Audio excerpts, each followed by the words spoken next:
વડોદરા શહેરમાં દેવઉઠી અગિયારસે અનેક વિસ્તારમાં તુલસી વિવાહનો વરઘોડો નીકળતો હોય છે, ત્યારે ફતેગંજ વિસ્તારમાં છેલ્લા ઘણા વર્ષોથી હિન્દુ મહાજન કેમ્પ મંડળ દ્વારા વરઘોડાનું સુંદર આયોજન કરવામાં આવતું હોય છે.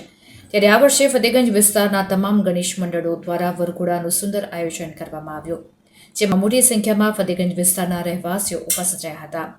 વરઘોડામાં વિવિધ વેશભૂષામાં બાળકો મોટેરાઓ જોડાયા હતા, તેમજ ભગવાનની ભક્તિમય ધૂનમાં સૌ ભક્તિના રંગે રંગાયા હતા. છેલ્લા 50 વર્ષથી ફતેગંજ વિસ્તારમાં હિન્દુ મહાજન મંડળ તરફથી અને તમામ ગણપતિના જે મંડળો છે, તમામ ફતેગંજના રહેવાસીઓએ એક આજે દેવપોળીના 11 નિમિત્તે આજે સરસ વરઘોડાનું આયોજન કર્યું છે અને એમાં તમામ મોટી સંખ્યામાં જોડાયા છે અને પ્રભુ બધાનું સુખ, શાંતિ, સમૃદ્ધિ અને પોતાનું સ્વાસ્થ્ય સુધરે અને નવું વર્ષ બધાનું સરસ રીતે ઉજવાય એવી પ્રભુ શ્રી રણછોડજીને હું પ્રાર્થના કરું છું. તમામ ફતેગંજના રહેવાસીઓ તમામ આજે જોડાયા છે એ બદલ હું સૌનો આભાર વ્યક્ત કરું છું. આજે દેવઉઠી 11 છે, જેનો વરઘોડાનું આયોજન કરેલું છે. ફતેગંજ હિન્દુ કેમ્પ કરતું હતું વર્ષોથી. આ વર્ષે ફતેગંજના દરેક ગણપતિ મંડળો 15 થી 20 મંડળો સાથે દરેક ગ્રુપ ભેગા થઈ અને સરસ પ્રસંગનું આયોજન કરેલું છે.